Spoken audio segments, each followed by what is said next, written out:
ये मार्क हो गया था ना, यहाँ तक हो गया था, मार्क खत्म हो गया था। Linkage according to NCERT complete हो गया था। लिंकेज के पहले उसका हिंट एक हाइपोथेसिस की तरह हिंट आ चुका था। वो कॉन्सेप्ट क्या था? Coupling and repulsion.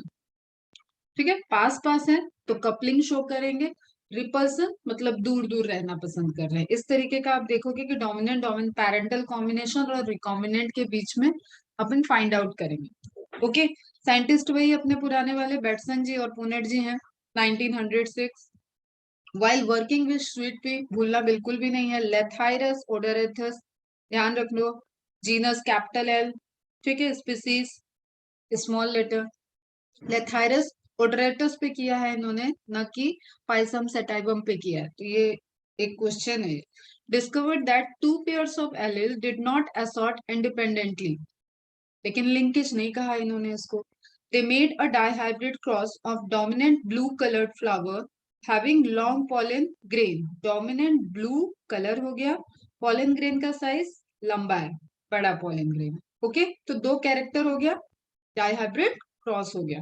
ओके बच्चा, plant with recessive red colour flower having round pollen grain. तो आपको पहले तो मैं हमेशा इसलिए बोलती हूँ कैरेक्टर देख लो क्या दिया हुआ है। तो डोमिनेंट क्या हो गया? Blue colour and long flower, ठीक है, ये है dominant. And red colour and round pollen grain. Okay, ये हो गया रेसेसिव, रिप्रेजेंट कर रहे हैं इसको BEBLL। इसको तुम पूरा कंप्लीट लिखोगे, नहीं तो कंफ्यूज हो जाओगे। इसको लिखो ब्लू एंड लॉन्ग या लार्ज। ओके, दो कैरेक्टर हो गए, फ्लावर का कलर एंड पॉलन ग्रेन का शेप। ओके, राउंड है, लॉन्ग है। Is it clear? लिया गया उन्होंने, ये क्लियर है।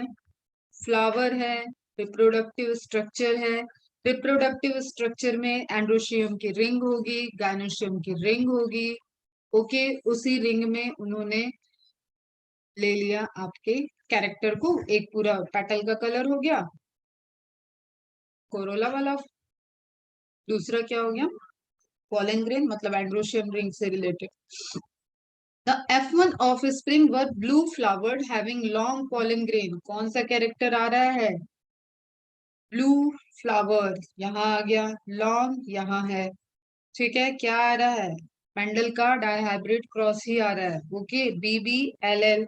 नाउ दे डोंट नो कि क्या हाइब्रिड होगा, क्या है। अगर आपको कॉम्बिनेशन प्योर ब्रीड से स्टार्ट करोगे तो ये पता रहेगा, नहीं पता रहेगा, नहीं पता है कि पेनेंटल क्या है, ये क्या है, तो आप इसको टेस्ट क्रॉस कर सकते हो। ठीक है, क्या इसका नहीं पता है तो भी आप टेस्ट क्रॉस कर सकते हो F1 को जानने के लिए।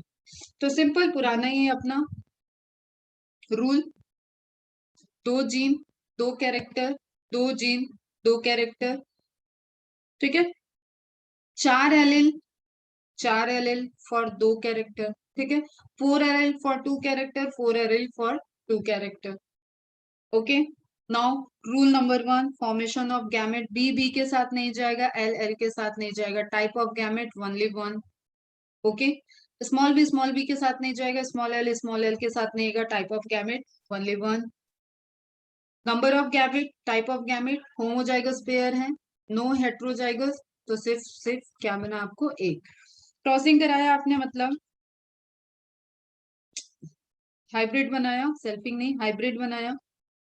फर्टिलाइजेशन कराया, प्रोसेस इज व्हाट? फर्टिलाइजेशन। यहाँ पे कौन सी प्रोसेस है जरा फटाफट बता देना, विच प्रोसेस इज हेयर? यहाँ कौन सी प्रोसेस हो रही है? इतने सारे ग्राफ बना लिए, यहाँ कौन सी प्रोसेस हो रही है?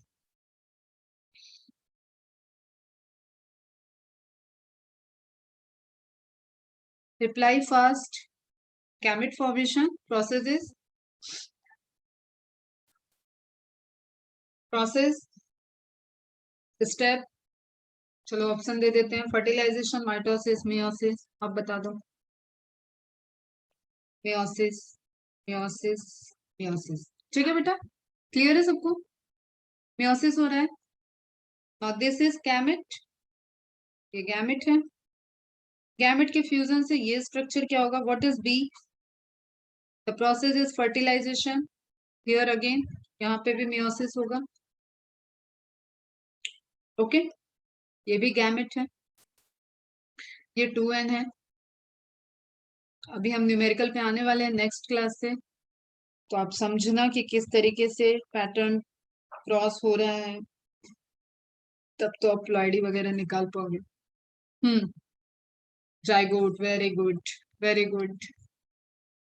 तो क्या जाइगोटिक कंडीशन? अब जाइगोट बड़ा होगा, मतलब डिवाइड करेगा, एम्ब्रियो बनेगा, एम्ब्रियो से root and shoot system, vegetative growth, reproductive growth, then again flower आया, फ्लावर आएगा तब दिखेगा कि फ्लावर कैसा है, ब्लू है, रेड है, ठीक है। पॉलन ग्रेन बनेगा तो दिखेगा कि लॉन्ग है, राउंड है।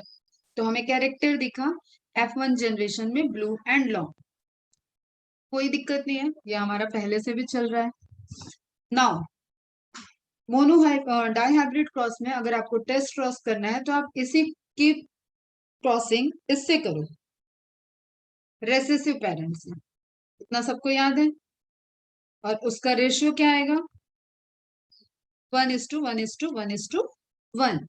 ओके, यहीं पे डेविएशन हो रहा है, ये रेशियो हमें नहीं मिल रहा है, इसका मतलब यहाँ पे रेशियो में रिकॉम्बिनेंट और पेरेंटल कॉम्बिनेशन का एक सेट मिल रहा है। That's why they are not equally distributed. वो हम आगे पढ़ लिए हैं पहले ही कि इसके बाद डिस्कवरी हो गई थी लिंकेज की, तो इस टाइम तक डिस्कवरी लिंकेज की नहीं है। तो उन्होंने जो लेथाइरस ओट्रोटस पे देखा तो उन्हें क्या मिला? When F1 were test cross, the F2 offspring test cross में हिडन है बेटा, BBLL, लिखने का नीड नहीं होता हर बार, did not appear in the phenotypic ratio of 1:1:1:1, जो कि डायहाइब्रिड क्रॉस का टेस्ट क्रॉस का रेशियो है। Instead, they appeared in the ratio 7:1:1:7. Okay, clear है? फॉर्मेशन ऑफ गैमेट हमेशा वही है। यहाँ पे हेट्रोजाइगस कंडीशन है, हेट्रोजाइगस हुआ तो 2 की पावर 2, 2 की पावर n में 2 की power 2, number of type of gamete 4, capital B L, capital B small l, small b capital L, small b l. इधर पॉसिबिलिटी सिर्फ एक ही है, बी एल। बीबी के साथ नहीं जाएगा, एलएल के साथ नहीं जाएगा, तो बीएल को 2 बार आप बनाओ तो भी एक ही बात है, टाइप ऑफ गैमेट एक होगा। टोटल क्रॉस 4:1, 4:1, याद है ना नंबर ऑफ बॉक्सेस? तो 4:1 हुआ तो एक साइड आप 1 ही लिख रहे हो, क्या लिख लिया यहाँ पे? बीएल, यहाँ पे लिख लिया आप सारी possibility, BL, BL, BL and BL. Ratio जो भी मिल रहा है आपको, वो टेस्ट क्रॉस कहता था कहानी कि 1:1:1:1 का होना चाहिए। कल मैंने एक नोट्स का स्लाइड दिखाया था, उस नोट्स में भी लिख रहा था कि 25% आना चाहिए रेशियो, लेकिन नहीं आता। उसी का रीजन क्या है? Linkage, formation of recombination, breaking of linkage. Okay बच्चा, तो हम यहाँ पे देख रहे हैं कि जो रिजल्ट आया दैट इज 7:1:1:7। इसको अब हमें ऑब्जर्व करना है कि ये रिजल्ट क्या कह रहा है, क्योंकि हम उस टाइम नहीं जान रहे, इस थ्योरी के अकॉर्डिंग वी डोंट नो कि दिस इज लिंकेज और crossing which clearly indicate that the gamete capital BL and BL are formed 7 times more than the gamete, heterozygous gamete. This phenomena is called coupling, मतलब जो parental combination था वो एक साथ ही रहना चाह रहा है। देखो ध्यान से, ये था पेरेंटल कॉम्बिनेशन, तो डोमिनेंट डोमिनेंट के साथ कपल्ड है और रेसेसिव रेसेसिव के साथ कपल्ड है। Okay, capital B capital L के साथ रहना चाह रहा है और स्मॉल बी स्मॉल एल के साथ रहना चाह रहा है। ओके बच्चा, समझ में आ रहा है? तो जो रहना चाह रहा है पेरेंटल, पेरेंटल लाइक, वही तो आपका क्या हो रहा था? लिंकेज। वो एक साथ लिंक है इसलिए ट्रैवल एक साथ कर रहे हैं, तो this is known as coupling. Linkage का एक पार्ट है, मतलब कपलिंग एंड रिपल्सन को together we call linkage. Okay बच्चा, the two allele capital BL and small bl are came from same parents, so they tended to enter the same gamete and remain together. Coupled है एक साथ। That's why capital BL and small BL gamete are more in number. तभी उनका ratio आपको क्या दिख रहा है, 7:7। इसका मतलब मेरे प्यारे बच्चा पार्टी बता दो बीच का जो रेशियो है वो किसका है, दिस रेशियो फॉर द, क्या है ये, न्यू कॉम्बिनेशन। न्यू कॉम्बिनेशन को क्या बोलते हैं, कल ही पढ़ाया है, बाकी भी बताओ क्या बोलते हैं, न्यू कॉम्बिनेशन को क्या बोलते हैं बेटा।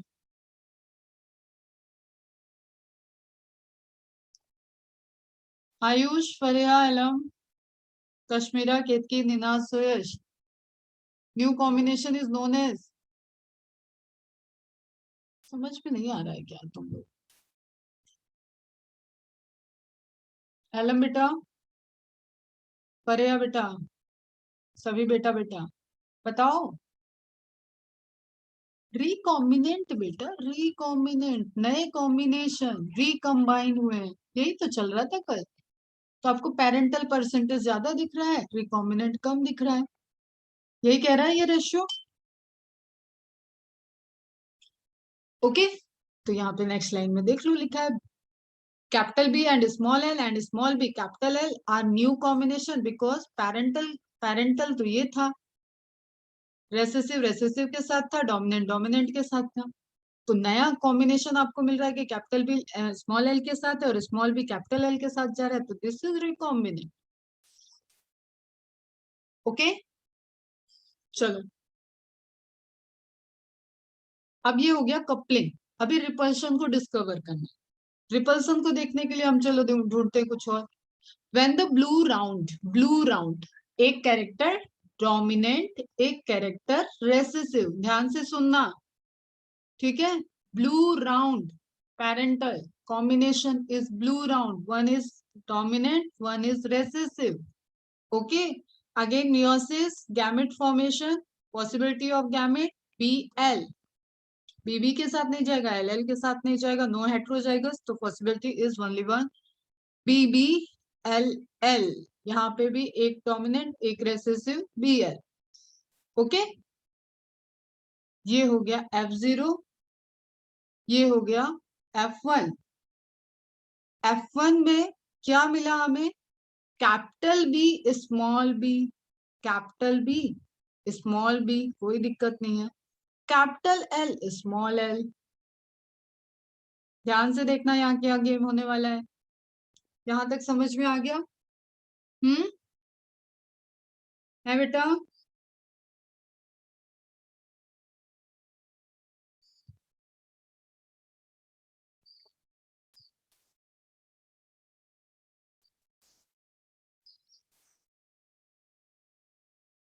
है बेटा, ध्यान से बताओ यहाँ तक क्लियर है। अभी आते हैं बेटा, लिंकेज क्या है हम बता रहे हैं, कंक्लूड करेंगे। ओके, तो टेस्ट क्रॉस किया हमने, टेस्ट क्रॉस हमने, इसको हम ले गए इसके साथ, नहीं टेस्ट क्रॉस करना है तो ये तो रेसेसिव है नहीं, टेस्ट क्रॉस के लिए हमको रेसेसिव चाहिए, तो हम पेरेंटल टेस्ट क्रॉस नहीं हो सकता, यहाँ पे हमें रेसेसिव ट्रेट लाना पड़ेगा क्योंकि पेरेंटल तो रेसेसिव है ही नहीं।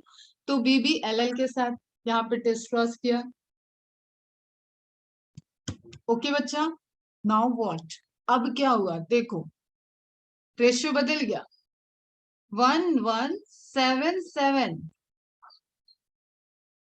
क्या हो रहा है, वन ब्लू लॉन्ग डोमिनेंट, ध्यान से सुनना नहीं तो मिस हो जाओगे, ठीक है। One blue round, 7 blue round dominant, नहीं ये तो तुम्हारा पेरेंटल लिखते हैं हम, चलो पेरेंटल नहीं है ये। ब्लू लॉन्ग आप पहले वाले केस से देखोगे, अभी रुको हम बता रहे तुम्हें, red long red long okay, and red round. Just हम यहाँ पे एक चीज तुम्हें बताना चाह रहे हैं, जो तुमने पेरेंटल कॉम्बिनेशन में लेके चले थे वो तुम्हें बीच में दिख रहा है। तुमने पेरेंटल कॉम्बिनेशन ही क्या लिया था, डोमिनेंट और रेसेसिव, डोमिनेंट और रेसेसिव, ठीक है। तो तुम्हें रेशियो किसका ज्यादा मिल रहा है, पेरेंटल पेरेंटल कॉम्बिनेशन का ही ज्यादा मिल रहा है। तो अगेन व्हाट इट मीन्स कि कैपिटल B और स्मॉल एल पेरेंटल कॉम्बिनेशन में थे और स्मॉल बी और कैपिटल एल पेरेंटल कॉम्बिनेशन में थे, तो यहाँ पे अब ध्यान से सुनना, हम कंक्लूड कर रहे हैं, यहाँ पे कैपिटल बी कैपिटल एल को रिपल कर रहा है, स्मॉल बी स्मॉल एल को रिपेल कर रहा है, नहीं रहना चाहता है उसके साथ। तो हम कपलिंग में क्या कह रहे थे कि कैपिटल बी कैपिटल एल के साथ रहना चाह रहा है, स्मॉल बी स्मॉल एल के साथ रहना चाह रहा है, दिस इज कपलिंग। आप ऐसे शॉर्ट में लिख लेना, ओके। और कैपिटल बी स्मॉल एल के साथ रहना चाह रहा है, कैपिटल बी स्मॉल एल के साथ रहना चाह रहा है, मतलब इट मीन्स, ऐसे ही लिखना, इट मीन्स कि इस केस में कैपिटल बी कैपिटल एल को रिपेल कर रहा है, नहीं रहना चाहता है, स्मॉल बी स्मॉल एल को रिपेल कर रहा है, तो ये हो जाता है रिपल्सन। समझ में आया? देखो मैं चाहो तो क्रॉस बनाए, अगर नहीं समझ में आ रहा तो क्रॉस बना लेते, चेकर बोर्ड बनाते हैं इसका, लेकिन चेकर बोर्ड से काम नहीं है अपने को रेशियो से काम है कि कितने कितने बने, तो पूरा कैलकुलेट करने की यहाँ पे नीड नहीं है, सिर्फ हमको एक ऑब्जर्वेशन करना है कि कैपिटल बी कैपिटल एल के साथ रहना चाह रहा था, डोमिनेंट डोमिनेंट के साथ, that is coupling. Dominant dominant के साथ नहीं रह रहा है, रिपेल कर रहा है, that is repulse. Am I clear? तो रेशियो जो है वो हमारा फिर से पेरेंटल कॉम्बिनेशन का ही ज्यादा आया है। अब बताओ कि कपलिंग और रिपल्सन दोनों को एक साथ हम क्या लिंकेज कह सकते हैं? लिंकेज ये शो कर रहा है ना कि जो पेरेंटल जीन साथ थे गैमेट के अंदर, वो साथ में रहना प्रिफर कर रहे हैं, उसके रेशियो ज्यादा मिल रहे हैं। Is it clear?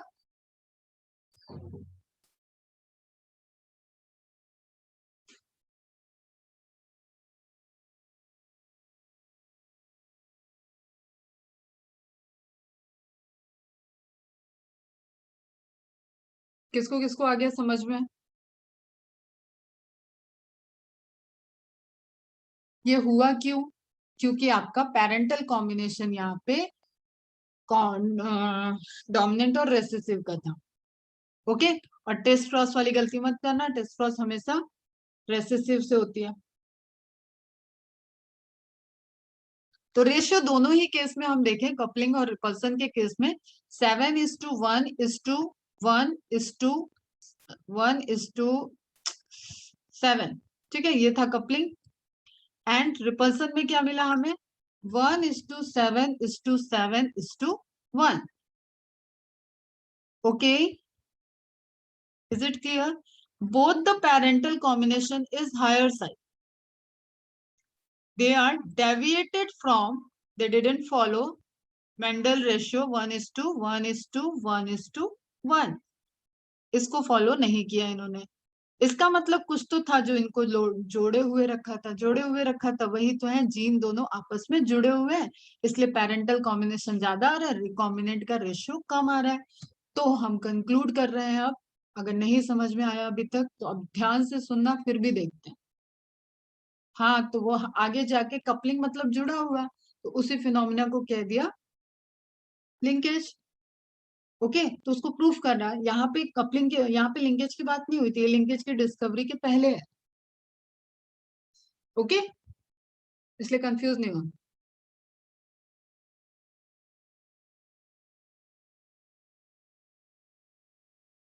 ओके बेटा,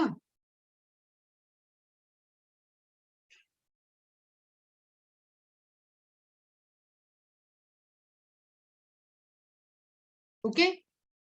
चलो अभी ध्यान से सुनो इधर, फटाफट कंक्लूड करते हैं इसको। F2 phenotypic ratio 1:7:7:1 clearly indicate that the gamete BL, capital B small l, and small b capital L are formed 7 times more than the gamete capital B capital L small b small l. अब यहाँ पे ये recombinant है बेटा, ये parental combination नहीं है, नए कॉम्बिनेशन है। बस इतनी चीज आपको ध्यान रखनी है इस एक्सपेरिमेंट का, डोमिनेंट डोमिनेंट पकड़ोगे तो गलती हो जाएगी। That's why we get the phenotypic ratio 1 blue long, 7 blue round, 7 red long, ये हमारे पेरेंट थे, और 1 red round, मतलब यहाँ पे फ्लावर में एक्सपेरिमेंट में पेरेंट थे। This phenomena is known as repulsion. Repulsion क्यों कहा गया ये आपको ध्यान रखना है कि डोमिनेंट डोमिनेंट को रिपेल कर रहा है।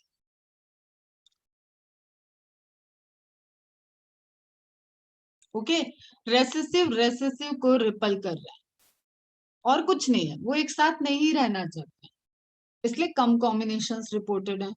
The two allele capital B L B small b capital L are came from same parents, so they tended to enter the same gamete and remain together.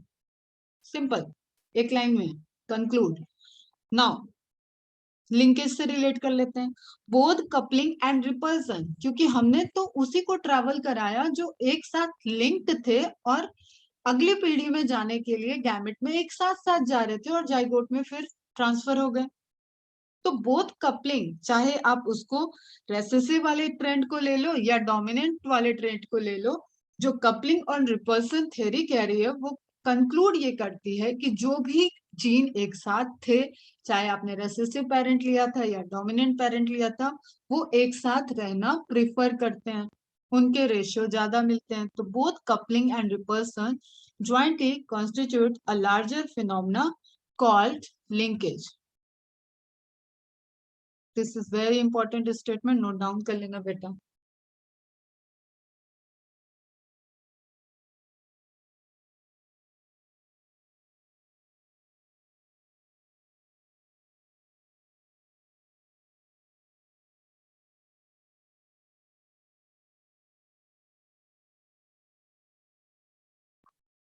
Okay,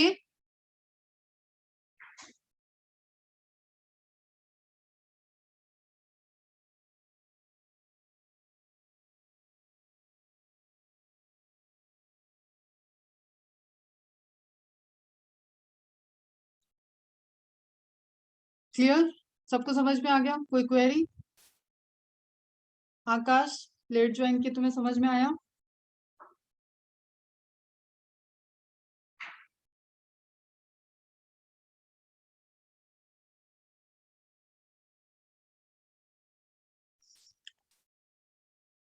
चलो इसकी screenshot ले लो, important information है, MCQ solve करने में help करेगी। The strength of linkage will be determined by the distance between two genes. आपको बहुत आराम से ये लाइन समझ में आ गई होगी। एक लिंकेज कितना स्ट्रॉन्ग लिंकेज है दैट इज डिटरमाइंड बाय कि जो आप जीन स्टडी कर रहे हो उनके बीच की डिस्टेंस कितनी है। तो आपको न्यूमेरिकल में इसको कन्वर्ट करके देखो, अगर कोई क्वेश्चन पूछता है ए बी सी और लिंकेज वैल्यू दी हुई है कि ए बी की दो जीन की लिंकेज, अननोन जीन की लिंकेज 20 है और 40 है, तो तुम्हें देख के पता चल रहा है कि ए बी के बीच डिस्टेंस कम है, तो ये वाला 20 होगा और ये वाला 20 होगा, टोटल ये ए और सी के बीच का क्या हो जाएगा, 40 हो जाएगा। या बी सी के बीच में भी हो सकता है 40 दिया हो, या टोटल डिस्टेंस दिया है कि 40 है तो ए और सी के बीच में 40 हो जाएगा। तो इस तरीके के कॉम्बिनेशन आपको सेट करने पड़ेंगे एमसीक्यू सॉल्व करने के लिए।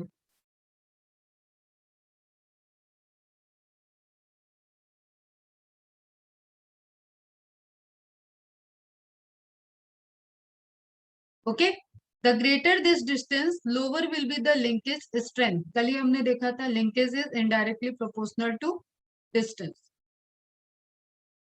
डिस्टेंस ज्यादा लिंकेज कम, डिस्टेंस कम लिंकेज ज्यादा।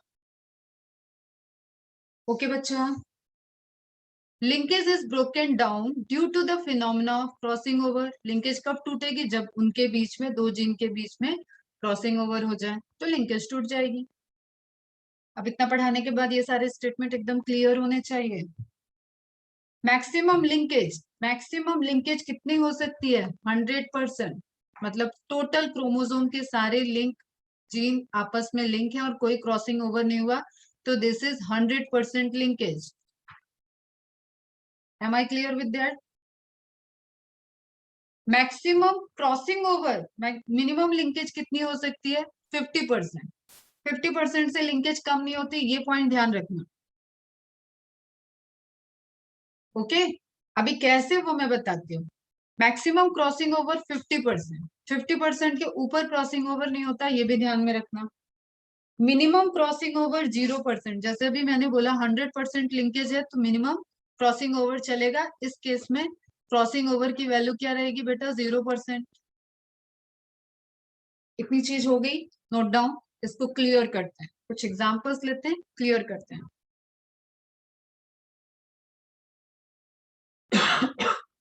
ओके, अब एक बात ध्यान से सुनना। जैसे इसमें मैं एक अच्छा सा एग्जांपल ही लेती हूँ। जैसे जस्ट सपोज 7 फ्रेंड्स है, 7 फ्रेंड्स का ग्रुप है, एक ग्रुप है। तो एक ग्रुप को हम कैसे ले ले बेटा? 1 chromosome.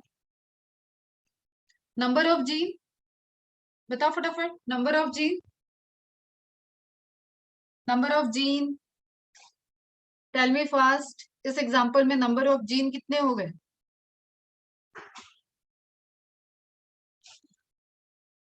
Hmm. Number of gene कितने हुए? बाकी भी बताओ। यार पूरी क्लास की रिस्पॉन्सिबिलिटी एक ही लड़की ने उठा रखी है इस क्लास में, है? क्यों तुम लोग इतना डांट खाना चाहते हो? क्या मैं पढ़ा रही हूँ ऐसा कि जो समझ में नहीं आ रहा? अगर समझ में नहीं आ रहा तो मुझसे पूछो ना। आगे बढ़ जाती हो और फिर रिप्लाई नहीं करती हो, इसका क्या सेंस समझे हम? नंबर ऑफ जीन, इस एग्जाम्पल में नंबर ऑफ जीन क्या है? एक ही तो नंबर है। अगर दिमाग भी नहीं लग रहा तो भी ये देख के बता दोगे कि नंबर तो एक ही है यहाँ पे, 7 जीन। ओके, अब हम कहें कि इससे एक जीन बाहर हो गया, एक फ्रेंड को हटा दिया, 6 का ग्रुप हो गया। और एक को 6 ने मिलके बोला कि तुम अब हमारे साथ, तुम्हारी दोस्ती टूट गई। तो ग्रुप कितना बचा? कितने जीन का रह गया? कितने लोग रह गए उस ग्रुप में? 6। एक और निकला, 2 इधर गए, ये 2, एक को इसने भड़काया थोड़ा सा, एक और इधर आ गया। तो ये कितना हो गया? 5। ठीक है, एक और गया, 3। इधर कितने? 4। इधर कितने? 4। अब ध्यान से सुनना, यहाँ गेम पलट गया। इधर 3, लेकिन 4 जब ज्यादा इधर हो गया ना, दिस इज लिंकेज। जो ज्यादा है वही लिंकेज होगा। तो क्रॉसिंग ओवर क्या हो गया? ये। तो क्रॉसिंग ओवर कभी भी 50% से ऊपर नहीं हो सकता। अब और आगे आते हैं। 4 की जगह ये 5 हो गए, 6 हो गए, पूरे साथ 6 हो गए। चलो 6 तक आते हैं या 5 तक भी आते हैं। तो 5 में से 2 का निकलना है, तो इन्होंने इसको छोड़ा होगा या ये इसको छोड़ेंगे? अगर जैसे किसी एक ग्रुप से 7 में से एक बंदा बाहर आ गया, तो ये बंदा ये नहीं बोलेगा कि मैंने मैंने मेरा ग्रुप इसको छोड़ दिया। ग्रुप कौन सा है? ग्रुप तो यही रह गया, जो 6 बच्चे वो ग्रुप हो गया, और ये निकला है। तो जो कम होगा वही हमेशा क्या होता है? क्रॉसिंग ओवर होता है। जो ज्यादा होता है वो लिंकेज होता है। That's why minimum linkage is 50%। 50% के ऊपर जैसे ही लिंकेज मतलब क्रॉसिंग ओवर बढ़ेगा, वो क्रॉसिंग ओवर वाला साइड क्या हो जाएगा? लिंकेज। अब इसको समझ में आया नहीं आया तो बोलना पड़ेगा। नहीं आया, फिर से एक क्रोमोसोम का एग्जांपल लेके सुनो।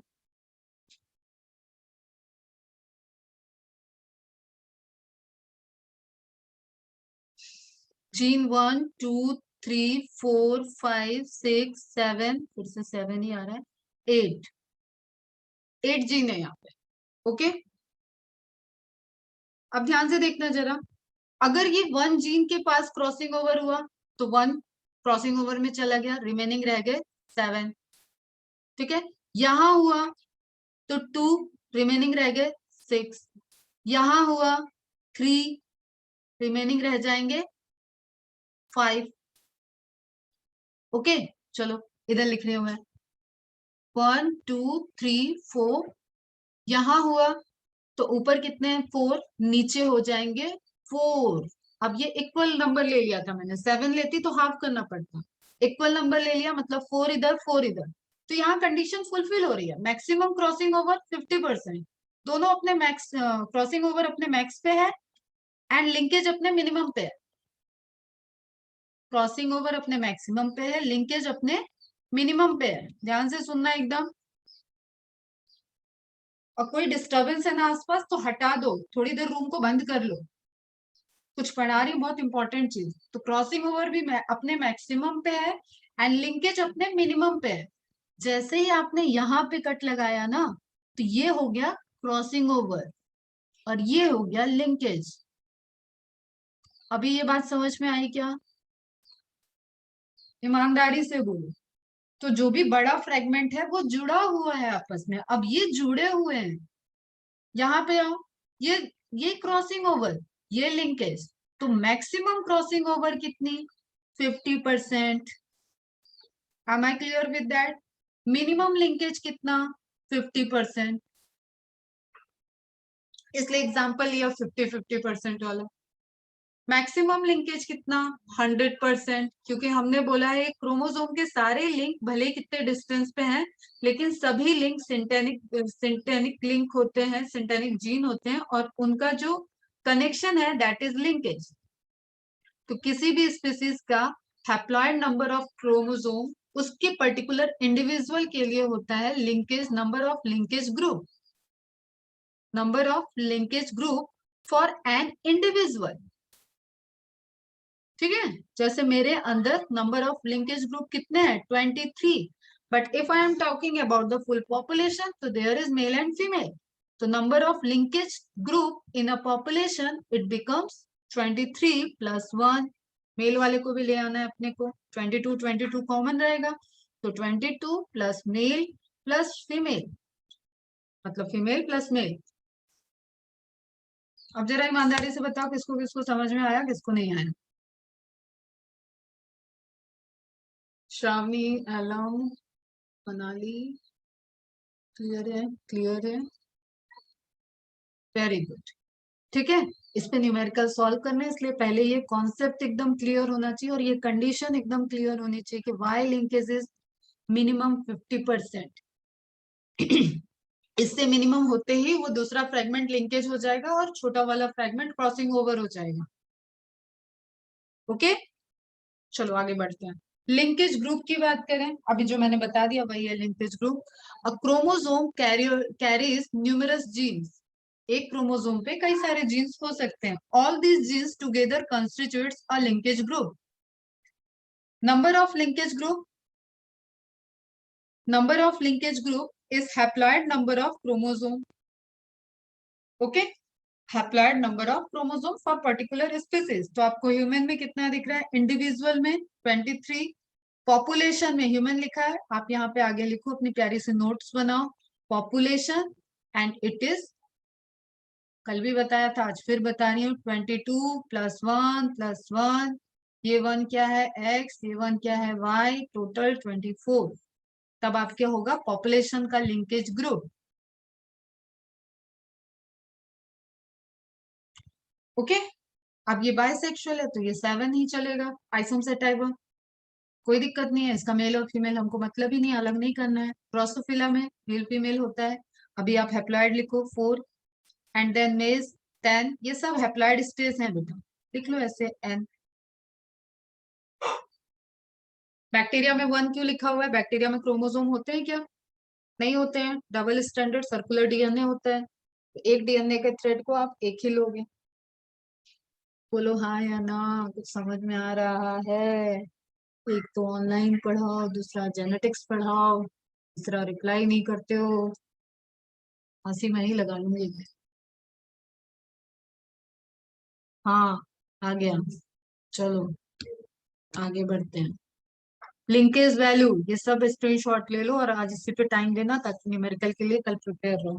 Linkage value, the degree of intensity, the degree of intensity with which two genes are linked with each other is called linkage value। कितने इंटेंसिटी से जुड़े हैं, जैसे हम कहें ए बी का बहुत अच्छा दोस्त है, सी कितनी तुम आग लगा लो ए बी की दोस्ती नहीं टूटेगी, ये दोनों जिंदगी भर गाता गाते रहेंगे, ये दोस्ती हम नहीं तोड़ेंगे। तो ए बी साथ साथ है तो इनकी इंटेंसिटी काफी हायर है। ओके, लिंक है बहुत ज्यादा। It is expressed in percentage, तो लिंकेज आप कैसे दोगे? परसेंटेज में, अभी आपने देखा उसका एक परसेंटेज का, मिनिमम आप 50% तक दे। Types of linkage, the linkage में बी कंप्लीट और इनकम्प्लीट, ये हो चुका है अपना cover. When the two genes remains together for 2 और मोर जनरेशन, ये इंपॉर्टेंट है। आप लिंकेज को कंप्लीट कब बोलोगे? जब वो आप एक जनरेशन में नहीं, क्योंकि वो अगली जनरेशन में तो कहीं सेग्रीगेट नहीं हो रहा है, लॉ ऑफ सेग्रीगेशन कहीं वो रिसेसिव और उसके बाद सेग्रीगेशन ना कर दे, ठीक है, कोई और कॉम्बिनेशन ना बना, लेकिन आपको दो से ज्यादा जनरेशन तक वापस में लिंक दिख रहे हैं पीढ़ी दर पीढ़ी, तो आप उस कैरेक्टर को क्या बोलोगे? Complete linkage. But when they are quickly separated, एक ही जनरेशन में सेग्रीगेट हो गए, सेपरेट हो गए, linkage is said to be incomplete linkage. क्या हो रहा है? इंडिपेंडेंटली असॉर्ट हो रहा है, इंडिपेंडेंटली असॉर्ट हो रहे हैं तो मतलब इंडिपेंडेंटली सेग्रीगेट हो रहे हैं, वो भी आप बोल सकते हो। फिनोमेना दोनों साथ साथ चल रही है, law of segregation, law of independent assortment. Complete linkage is very rare क्योंकि crossing over is there, pachytene stage, crossing over होता है, मियोसिस होगी तो क्रॉसिंग ओवर, ठीक है। चलो ये अपना समझ में आ रहा है अभी। लिंकेज क्या था कि पेरेंटल कॉम्बिनेशन, लिंक रहेगा, पास पास जीन होगा, जो कैरेक्टर आप स्टडी कर रहे हो अगर वो पास पास रहेगी तो रेशियो जो आपको मिलेगा वो पेरेंटल कॉम्बिनेशन का ज्यादा मिलेगा और रिकॉम्बिनेंट का कम मिलेगा। ओके, 100% क्यों नहीं मिला है? क्योंकि linkage is there, crossing over is there, ठीक है, क्रॉसिंग ओवर है इसलिए लिंकेज 100% नहीं मिला है। जो आपका लास्ट स्टेटमेंट था कि complete linkage is rare, if there is no crossing over तो रेशियो आपको क्या मिलता? 1:1:1:1:1। तो expected frequency and observe frequency, हमें लग क्या रहा था कि ऐसा मिलना चाहिए और एक्चुअल में क्रॉस करने के बाद हमें क्या मिला, that is very important. Okay, इसको बोलते हैं एनालिसिस। ये फैक्ट है, ये रिसर्च में आया सामने और ये थ्योरी में हमें लग रहा था, तो दोनों के बीच में डिफरेंट है और इसको कैलकुलेशन करने के टाइम आपको ध्यान रखना है, ठीक है। अब हम लास्ट में एक बार फिर से तुम्हें बता देते हैं कि ये क्रोमोसोम्स हैं, क्रोमोसोम पे क्या होते हैं बेटा? आप कैरेक्टर्स को देख रहे हो, कैरेक्टर्स की इंफॉर्मेशन जीन्स के पास होती है, जीन्स उन्हीं इंफॉर्मेशन को कोडॉन के फॉर्म में ट्रैवल कराता है, एमआरएनए को देता है, एमआरएनए उससे रिलेटेड प्रोटीन्स को बनवाते हैं साइटोप्लाज्म में, और उसके मेटाबॉलिक पाथवे के इंटरेक्शन से फिनोटिपिक कैरेक्टर दिखते हैं। तो वही जीन क्या हो गए? Long legs, grey body, normal wings, red eye, long aristae, ठीक है, ये सारे स्ट्रक्चर्स के बारे में इंफॉर्मेशन होगी, जीन में थी। तो रेड आई दिख रही है तो रेड आई वाला जीन दिख रहा होगा, यहाँ पे इन्वॉल्व हुआ होगा, उसने फेनोटिपिक एक्टिविटी की होगी, ठीक है। ब्राउन आई दिख रही है तो ब्राउन आई वाले जीन के एक्सप्रेशन एक्टिविटी हुई होगी। ओके बच्चा, क्लियर है?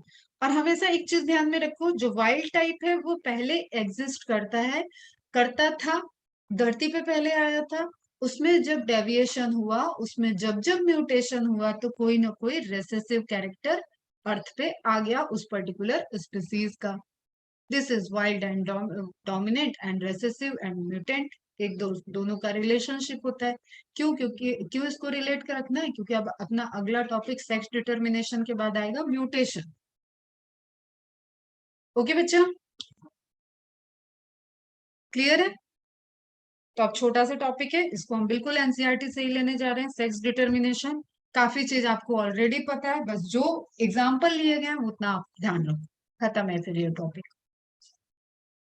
और यहाँ तक एग्जाम में आएगा, टेस्ट में आएगा, मतलब that mechanism of sex determination. What is sex determination? यहीं पे पेंसिल से लिखो कि zygote, what is sexual, zygote के बाद एम्ब्रियो जो बन रहा है उसकी sexual information, it is male और फीमेल। जनरल बात कर रहे हैं अभी, दो ही कंडीशन लेके चलते हैं, बाकी सब डेविएशन होता है, ठीक है, male and female. The mechanism of sex determination has always been a puzzle before the geneticist, सालों से, ठीक है। जैसे तुमने सुना होगा, चलो हम नहीं जाते हैं, धार्मिक बातों में नहीं जाते, लेकिन सालों से, राजाओं से, इवन भगवान जी लोग के टाइम से भी चला आ रहा है कि जो फीमेल रहती हैं उनको ही रिस्पॉन्सिबल समझा जाता है, ठीक है, कि बेबी बॉय हो रहा है या बेबी गर्ल हो रही है, और आज तक यही है हमारे समाज में।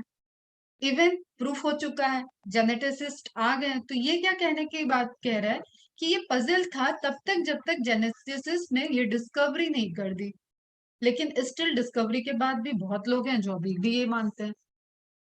तो जेनेटिसिस्ट ने क्या डिफाइन किया होगा कि what is the gene which what is the chromosome which is responsible for the determination of a sex for a particular baby. Okay बच्चा, the initial clue about the genetic chromosomal mechanism of sex determination can be traced back to some of the experiment carried out in insect। ध्यान रखना, सबसे पहले जो sex determination हुआ वो किस में हुआ? इंसेक्टा में। इंसेक्टा किस फाइलम में आते हैं? इंसेक्टा किस फाइलम में आते हैं? फटाफट बताएं।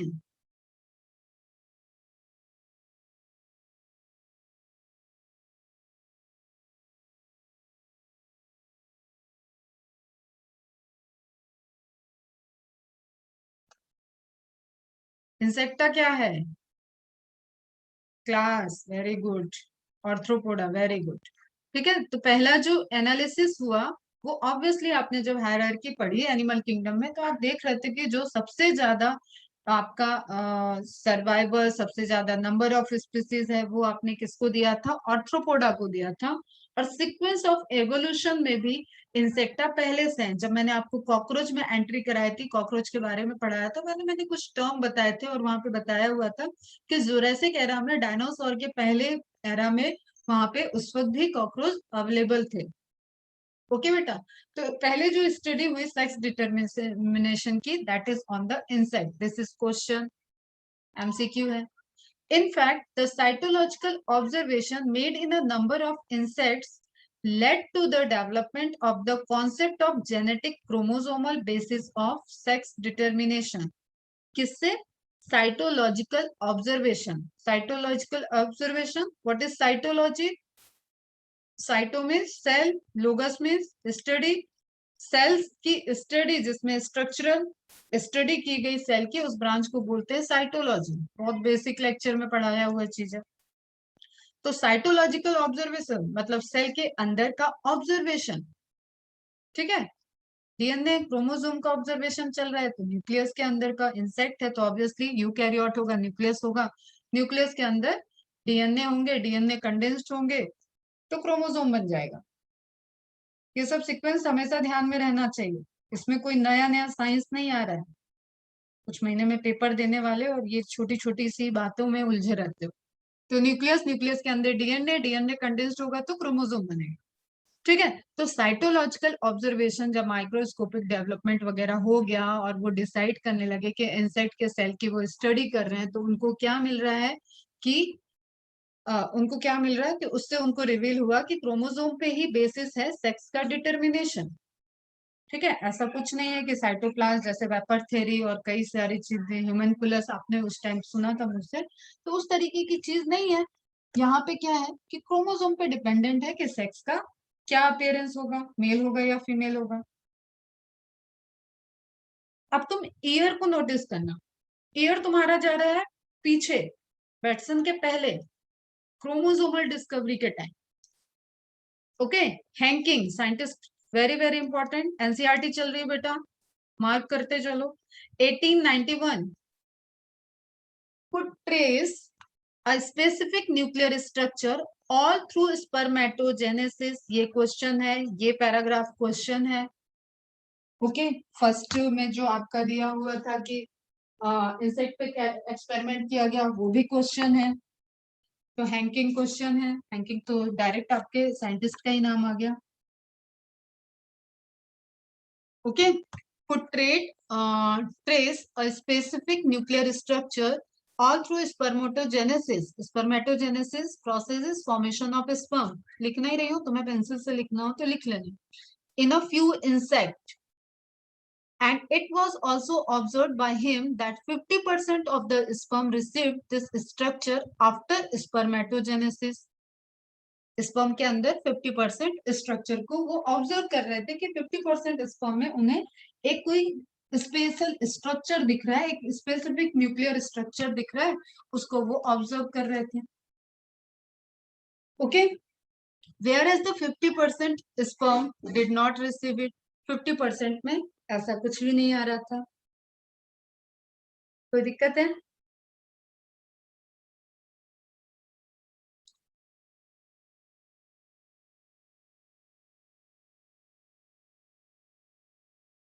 समझ में आई बात? मार्क हो गया। Henking gave a name to this structure as the X body. आज तुम बोल रहे हो उसको एक्स क्रोमोसोम, लेकिन हैंकिंग ने उसको क्या नाम दिया था? एक्स बॉडी नेम दिया था। अंडरलाइन करना, Henking given the term x body, जो डिटरमाइन करने में हेल्प कर रहा है, स्पेसिफिक रोल प्ले कर रहा है, but he could not explain its significance. उनको इसके आगे की कहानी नहीं पता चला। ओके, फर्दर इन्वेस्टिगेशन, और दूसरे साइंटिस्ट है, उन्होंने इन्वेस्टिगेट किया, led to the conclusion that the X body of Henking was in fact a chromosome and that is why it was given the name X chromosome. आई बात समझ में? Henking तक याद रखना कि हैंकिंग ने जो दिया वो टर्म था x body. Okay, is it clear?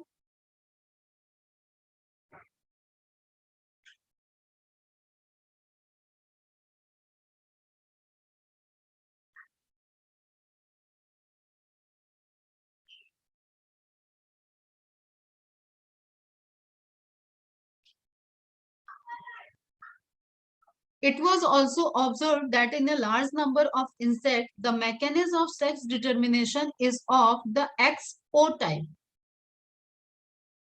समझना अब इसको क्या है।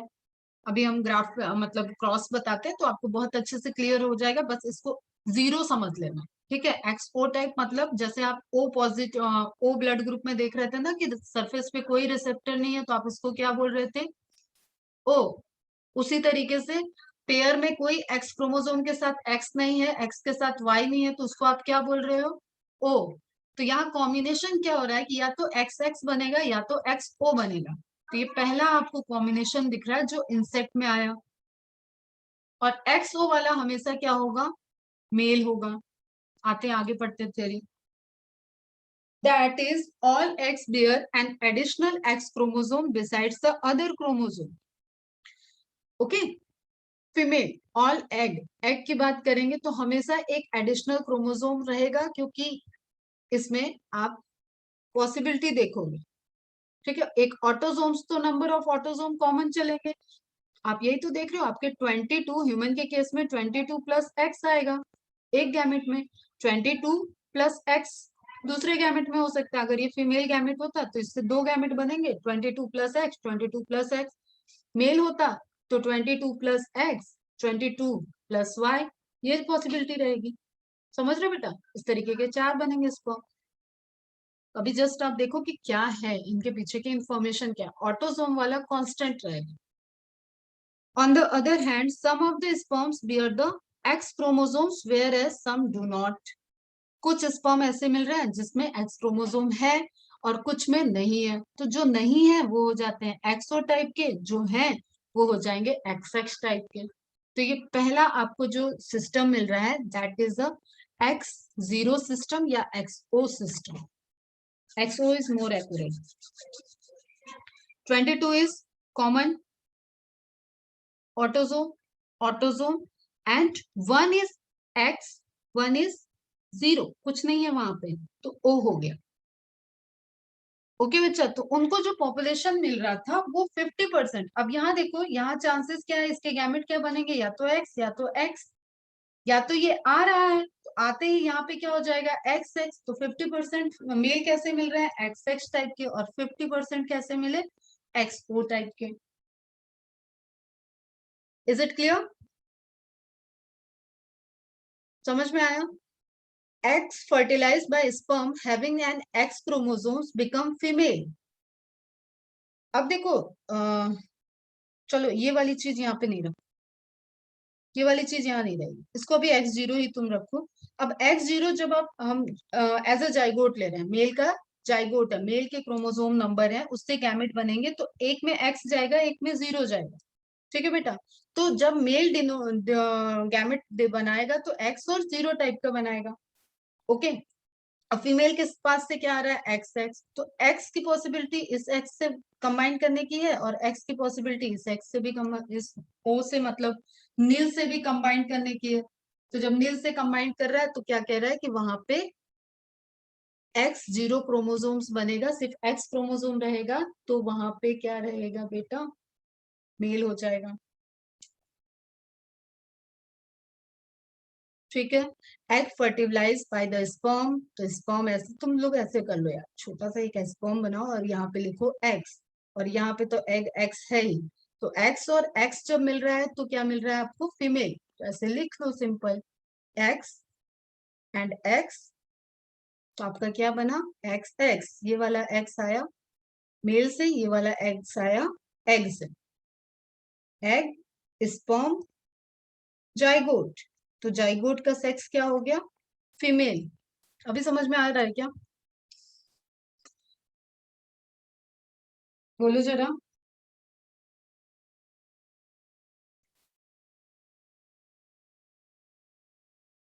ओ को नील समझो, ओ को नील समझो, एक क्रोमोसोम कम हो जाएगा, एक क्रोमोसोम कम है, सिंपल सी कहानी है। देखो अभी हम हनी भी बनाएंगे ना, तो हनी भी में 32 और 16 हो जाता है, तो वो तुम्हें याद है ड्रोन वाला केस, तो वो एक क्रोमोसोम सेट ही पूरा कम है। लेकिन यहाँ पे क्या है, सेक्स क्रोमोसोम में एक क्रोमोसोम कम हो रहा है, एक में आ रहा है, एक में नहीं आ रहा है। ओके, तो एक्स, अब जब ये अगर ये नहीं आ रहा है, ये यहाँ पे देखो, अगर ये नहीं आ रहा है और आप इसको बोल रहे हो एक्स ओ, तो ये जब गैमेट बनाएगा तो इसके पास पॉसिबिलिटी क्या है, एक एक्स गैमेट बनाने की, एक नील गैमेट बनाने की। तो अब ये जब फ्यूज कराएगा एग को, तो ये इससे फ्यूज हुआ तो फीमेल बन गई, फिर से ये वाली फीमेल। ठीक है, इससे फ्यूज नहीं हुआ तो सिंगल एक्स जा रहा है, 0 हो जाएगा, ओ हो गया। तो फिर वो क्या हो गया, नहीं है ना, दो सेट नहीं है, यही तो आपको पढ़ना है कि एक नंबर ऑफ क्रोमोसोम कम है, सेट दो है, 22 है यहाँ पे भी, 22 यहाँ पे भी है, लेकिन नंबर ऑफ एक्स क्रोमोसोम एक कम है। ठीक है,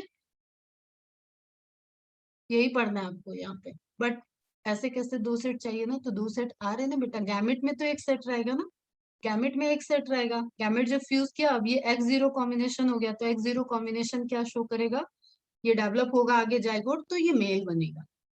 ऑटोजोम्स पूरे के पूरे आ गए, और एक्स क्रोमोसोम में एक क्रोमोसोम कम आ गया। Okay, do you think the number of chromosome in the male and female are equal, यही क्वेश्चन आ गया जो तुम लोग उलझ रहे हो, वही है। क्या तुम्हें लग रहा है कि नंबर ऑफ क्रोमोसोम्स मेल और फीमेल में इक्वल है, ह्यूमन के केस में इक्वल रहता है ना, 23 गैमेट बोल रहे हो आप, ठीक है, या चलो मेल फीमेल बोल रहा है तो मतलब 46 ही रहता है। बट यहाँ पे क्या होगा, -1 चलेगा, एक ओ वाला जो है एक्स एक्स होगा, तो एक क्रोमोसोम नंबर ये ज्यादा हो गया ना बेटा, और एक्स ओ को मैंने बोल रहा है नील समझो, ये कोई क्रोमोसोम नहीं है, दिस इज नील, इसलिए इस ग्राफ में यहाँ पे कुछ नहीं लिखा है, एक्स लिखा है सिर्फ। लेकिन आप इसको हैप्लॉइड नहीं समझना है, ये एक क्रोमोसोम कम है, haploid is a set of chromosome, जब 46 का 23 रह जाएगा तब आप उसको हैप्लॉइड बोलते हो। ठीक है, 46 का यहाँ पे 45 की बात हो रही है, एक नंबर ऑफ क्रोमोसोम कम है, तो आप इसको हैप्लॉइड नहीं बोलोगे। Due to the involvement of the X chromosome in the determination of sex, it was designated to be the sex chromosome, इसलिए X क्रोमोसोम को सेक्स क्रोमोसोम कहा गया, and the rest of the chromosomes were named as autosomes, और sex chromosome को क्या बोलते हैं, allosome.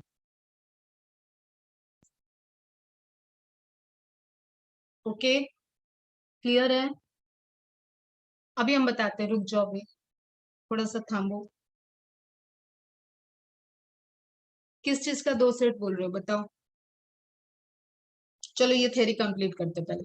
Gross hopper is an example of XO type, और इंसेक्टा में ही आपकी हनी भी आ जाती है, हनी भी किसको, हैप्लोडिप्लॉइडी को शो करती है, तो वो एक दूसरा सेक्स डिटर्मिनेशन सिस्टम फॉलो करती है। लेकिन मोस्ट ऑफ द इंसेक्ट क्या है, एक्सोटाइप के हैं, of sex determination in which male have only one X chromosomes beside the autosomes, तो ऑटोजोम प्लस एक सेक्स क्रोमोसोम तो वो मेल हो जाएगा, autosomes plus pair of X chromosome तो वो फीमेल हो जाएगा। यही कॉम्बिनेशन है सिंपल सा। ये देखो यहाँ पे एक क्रोमोसोम कम जा सकता है बेटा, अभी आपको क्रोमोसोमल डिजीज पढ़नी है, वहां पे तो यहाँ पे तो सेक्स डिटरमाइन हो जा रहा है एक क्रोमोसोम कम होने से, तभी तो आप डिटर्मिनेशन ऑफ सेक्स पढ़ रहे हो ना। जो तुम बोल रही हो वो कॉमन सिस्टम है, वो तुम इसका बोल रही हो ह्यूमन का, बर्ड का, जो कॉमन चल रहा है। सेट आना चाहिए, सेट होना चाहिए, सेट नहीं है तो भी तो उसका जेंडर बदल जा रहा है।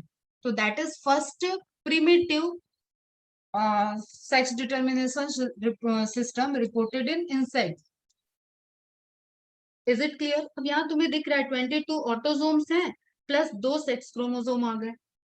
22 ऑटोसोम्स हैं प्लस एक सेक्स क्रोमोसोम आ रहा है, तो एक सेक्स क्रोमोसोम कम है तो क्या हो गया, मेल हो गया। ये कंक्लूजन है इस लाइन का। यहाँ पे इस पैराग्राफ में दिया एग्जांपल लिया हुआ है ग्रास होपर। डायरेक्ट एमसीक्यू आएगा कि ग्रास होपर में किस तरीके का सेक्स डिटर्मिनेशन होता है, एक्सो टाइप का।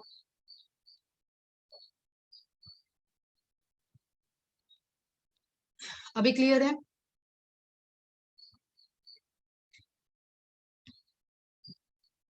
These observations led to the investigation of a number of species to understand the mechanism of sex determination. अब एक बार जब सेक्स डिटर्मिनेशन का फिनोमेना पता चल गया तो उसके बाद अलग अलग स्पीसीज की सेम स्टडी स्टार्ट हो गई और आइडेंटिफाई होने लगा कि क्या क्या हो सकता है सेक्स डिटर्मिनेशन, किस किस किस क्रोमोसोम के मूव होने से जब वेरिएशन रिपोर्ट हो रहा है तो सेक्स रिपोर्ट हो रहा है। तो उसी एक्सपेरिमेंट में पहुंचे मैमल्स तक पहुंचे, तो अब ह्यूमन अपनी स्टडी क्यों नहीं करेगा? तो कर लिया अपनी स्टडी, तो आ गया X Y system. In a number of other insects, ये इंपॉर्टेंट लाइन है, other insect and mammals including man, X Y type of sex determination मतलब heterozygotic determination of sex responsible है। अभी तक वाई का नाम नहीं आया था, एक्स ओ में हेट्रो का नाम ही नहीं आया। ठीक है, दिस इज नील, है ही नहीं, अब्सेंट है, एक क्रोमोसोम अब्सेंट है, उसकी वजह से मेल बन जा रहा है। ओके, और जब एक्स दो आ रहा है तो फीमेल बन जा रहा है। सिस्टम क्या हो गया, एक्स ओ सेक्स डिटर्मिनेशन सिस्टम। अब डिस्कवरी होते होते क्या मिल गया उनको कि होमोजाइगोटिक नहीं, हेट्रोजाइगोटिक भी हो सकते हैं। क्लियर? हेट्रोजाइगोटिक है तो किस पे रिस्पॉन्सिबिलिटी है, वो ट्रेट देखने से मिल जाएगा। जब आप क्रोमोसोम की स्टडी करोगे तो क्या सेट ऑफ क्रोमोसोम एम्ब्रियो के अंदर आया है और ये मेल है या फीमेल है, वो तो फिनोटिपिकली दिख ही जाएगा। तो सेट ऑफ क्रोमोसोम की स्टडी की गई और वेरिएशन को देखा गया, तब जेनेटिकली प्रूफ हुआ कि male is responsible for the determination of baby boy and baby girl in human or maximum species. Okay, type of sex determination is seen where both male and female have same number of chromosome. तो अब तुम्हारी problem solve होगी, जो तुम्हें लग रहा था कि ऐसा क्यों हुआ, तो ऐसा हुआ नहीं, ऐसा होता है। क्लियर? ये एक टाइप का सेक्स डिटर्मिनेशन सिस्टम है। Among the males, an X chromosome is present, but its counterpart is distinctly smaller and called the Y chromosome. छोटा होता है वाई क्रोमोसोम, कल भी दिखाया था, आगे से हम रिप्रेजेंट करते हैं थोड़ा सा टिल्टेड दिखा के, इस तरीके से फोल्डेड दिखा के। Females however have a pair of X chromosome, जब पेयर है तो एक ही जैसा होगा। यहाँ पे एक्स वाई है, क्लियर? शेप में भी चेंज रहता है। Both male and females bear same number of autosomes, autosomes same रहेंगे। ठीक है, एलोसोम का नंबर सेम रहेगा, टाइप डिफरेंट है, एक एक्स एक्स है, एक एक्स वाई है। Hence, the male have autosomes plus XY, autosome plus XY, while female have autosomes plus XX. सदियों से देखते आ रहे हो, ये तो कई बार पढ़ा है क्लासेस में, छोटी क्लासेस में हमसे ही कई बार सुन लिया। In human beings and in Drosophila, तभी ड्रोसोफिला क्या है, हमारा सैंपल ऑर्गेनिज्म है for the study of genetics. Higher genetics में भी जो मैक्सिमम जेनेटिक्स आप पढ़ते हो उसका एक्सपेरिमेंट ड्रोसोफिला पे हुआ है, पूरे जीनोम स्टडी हो चुकी है ड्रोसोफिला की। The males have one X and Y chromosome, whereas female have a pair of X chromosomes beside of autosomes. तो ऑटोसोम्स क्या हो गए? कांस्टेंट हो गए, ठीक है। और गैमेट की बात करोगे, या चलो कांस्टेंट ऑटोसोम्स पूरा देखना आपको जाइगोट में, तो 44 plus X resultant female, 44 plus X plus Y resultant male. कोई डाउट? मैम वॉइस कट हो रही है क्यों भाई? सबको कट हो रही है क्या वॉइस?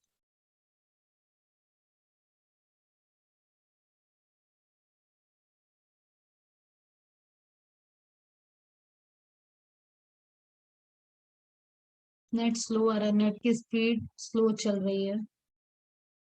चलो ठीक है, क्लियर है? मनाली अभी क्लियर है?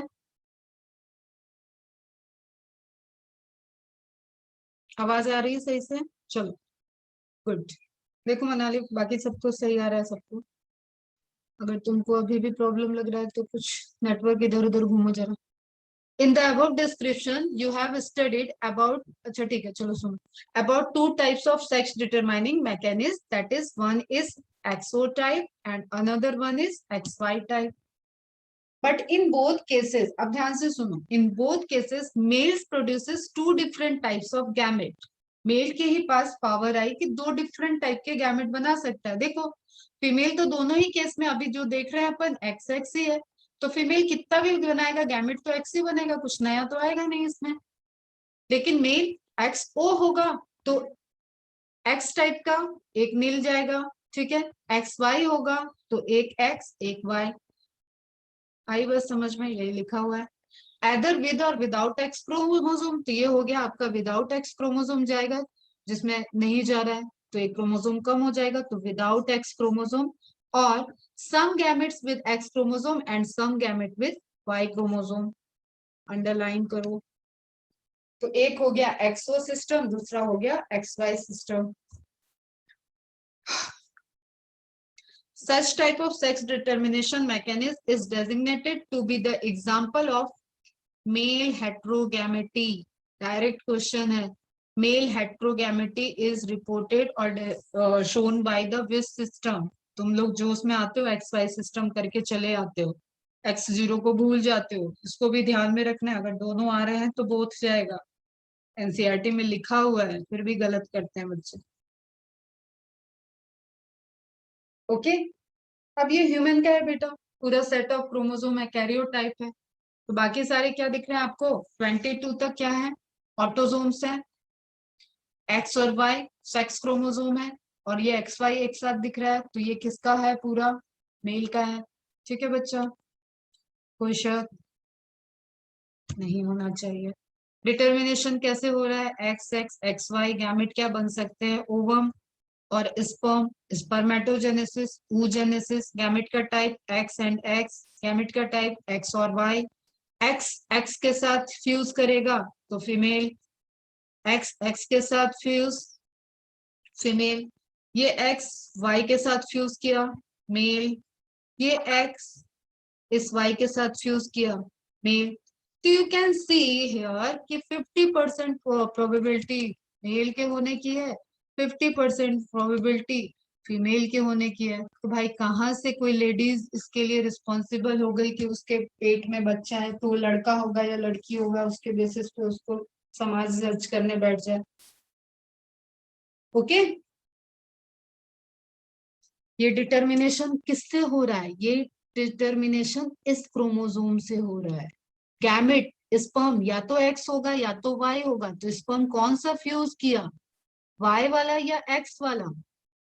यहाँ तो ये एग एक ही टाइप का है एक्स, ये फ्यूज किया तो बेबी बॉय, ये फ्यूज किया तो बेबी गर्ल। एग की क्या गलती? कोई गलती है क्या? नहीं है, वेरी गुड। चलो ठीक है, कुछ और इसमें है नहीं अभी बताने के लिए, समझ में आ चुका है आई थिंक सबको। तो 50% probability of a female child, 50% probability है मेल चाइल्ड की, और इसी में क्रोमोसोमल एब्रेशन होते हैं तो ट्रांसजेंडर का बॉर्न हो जाता है। ओके, समझ में आ गया? तो ये है क्या? ये मेल हेट्रोगैमेटी है। क्या है ये? मेल हेट्रोगैमेटी। दो टाइप के गैमेट कौन बना रहा है? फीमेल में नहीं है, मेल में है। ठीक है, एक्स बन सकता है या वाई बन सकता है। किसमें? मेल में। Male heterogamety. In some other organism, example bird, ये इनकी अलग ही कहानी है। इसमें फीमेल रिस्पॉन्सिबल है। अगर एक मुर्गी और मुर्गे को कहा जाए या कबूतर को कहा जाए कि भाई तुमने सारे कबूतरी नहीं पैदा की, तुमने सिर्फ तुम्हारी सिर्फ कबूतरी कबूतरी पैदा हो रही है, तुम कबूतर नहीं पैदा कर रही हो, तो हाँ भाई, उस केस में एक पिजन या एक कबूतर रिस्पॉन्सिबल है। ओके, एक हैन रिस्पॉन्सिबल है क्योंकि female heterogamety is reported in birds. A different mechanism of sex determination is observed. In this case, the total number of chromosomes is same in both male and female. वो तो चला ही आ रहा है, एक्सो के अलावा सब जगह क्या है, टोटल नंबर सेम चल रहा है. But two different types of gamete in terms of sex chromosome are produced by female.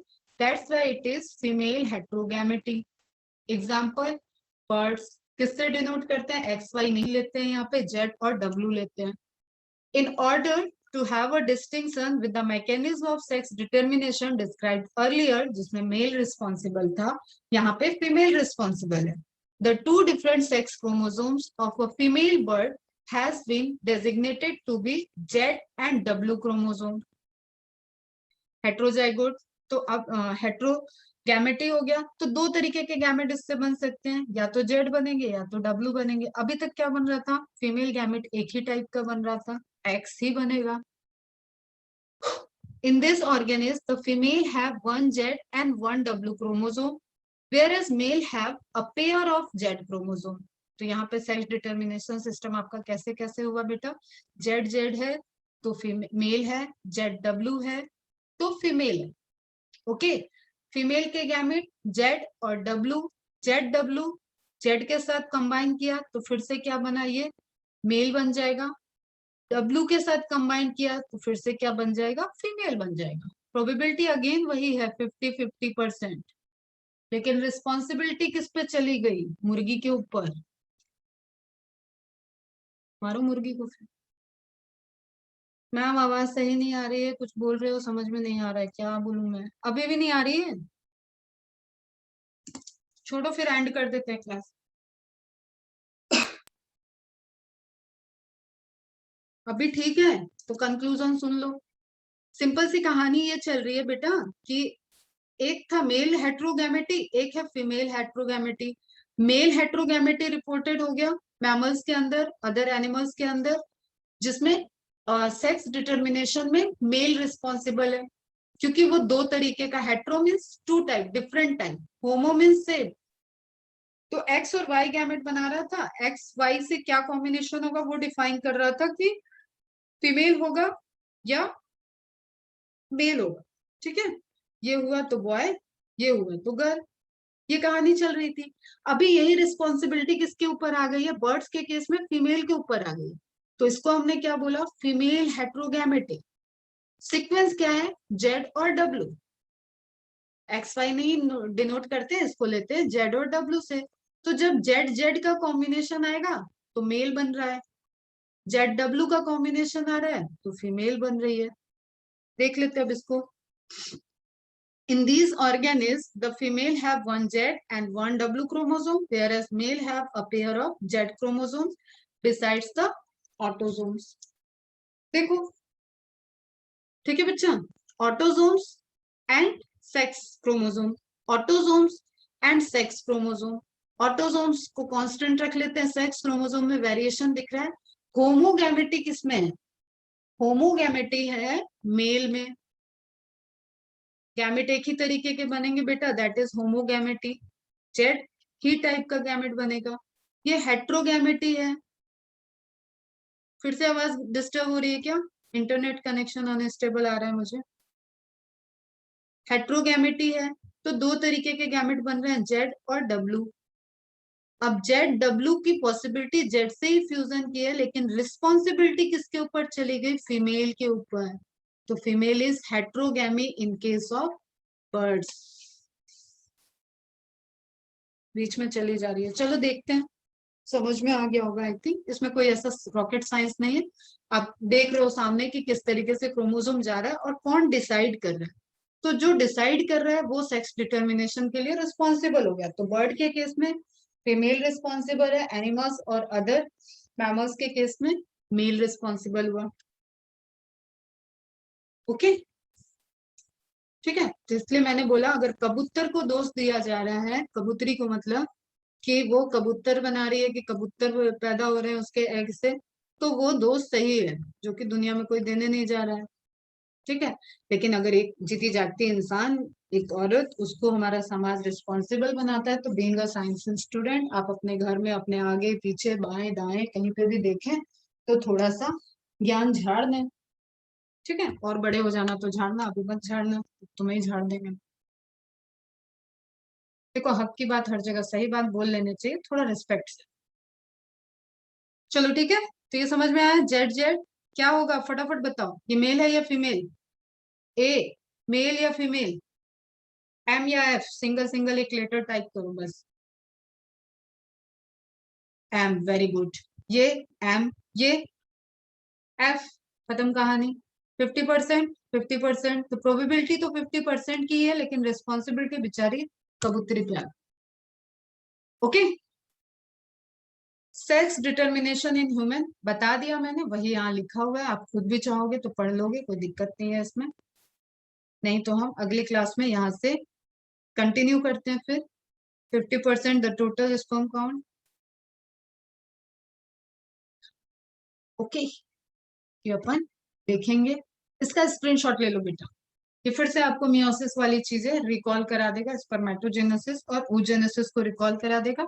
अब इसके आगे नहीं बढ़ रहे हैं और इसको भी नहीं बोल रहे हैं, क्योंकि इसके बाद पढ़ना है आपको हनी बी का। हनी बी आप पहले भी एक बार देख चुके हो और थोड़ा कंफ्यूज भी हो रहे थे कि किस तरीके से हनी बी का सेक्स डिटर्मिनेशन है, मैम नहीं समझ में आ रहा है। वहां पे क्या रिपोर्टेड हुआ था?